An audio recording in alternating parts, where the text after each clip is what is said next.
بسم اللہ الرحمن الرحیم۔ حضرت ابو ہریرہ رضی اللہ عنہ سے روایت ہے، آپ نے فرمایا کہ میں نے 70 اصحاب صوفہ کو دیکھا کہ ان میں کوئی ایسا نہ تھا جس کے پاس چادر ہو، فقط تہہ بند ہوتا یا رات کو اوڑھنے کا کپڑا جنہیں یہ لوگ اپنی گردنوں سے باندھ لیتے۔ یہ کپڑے کسی کے آدھی پنڈلی تک آتے اور کسی کے ٹخنوں تک۔ یہ حضرات ان کپڑوں کو اس خیال سے کہ کہیں شرمگاہ نہ کھل جائے اپنے ہاتھوں سے سمیٹتے رہتے تھے۔ صحیح بخاری حدیث نمبر 442۔ حضرت ابو قتادہ سلمی رضی اللہ عنہ سے روایت ہے کہ رسول اللہ صلی اللہ علیہ وآلہ وسلم نے فرمایا، جب تم میں سے کوئی شخص مسجد میں داخل ہو تو بیٹھنے سے پہلے 2 رکعت نماز پڑھ لے۔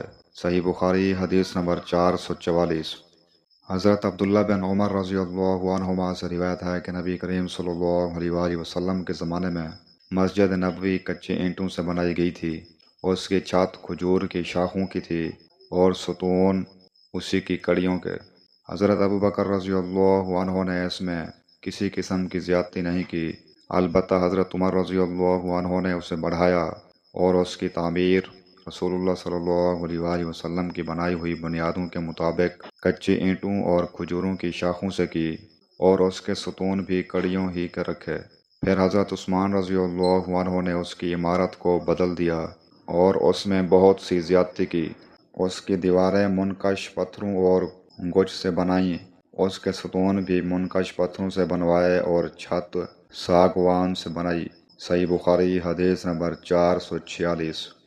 حضرت سہل رضی اللہ عنہ سے روایت ہے کہ نبی کریم صلی اللہ علیہ وآلہ وسلم نے ایک عورت کے پاس ایک آدمی بھیجا کہ وہ اپنے بڑھئی غلام سے کہیں کہ میرے لیے ممبر لکڑیوں کے تختوں سے بنا دے جن پر میں بیٹھا کروں۔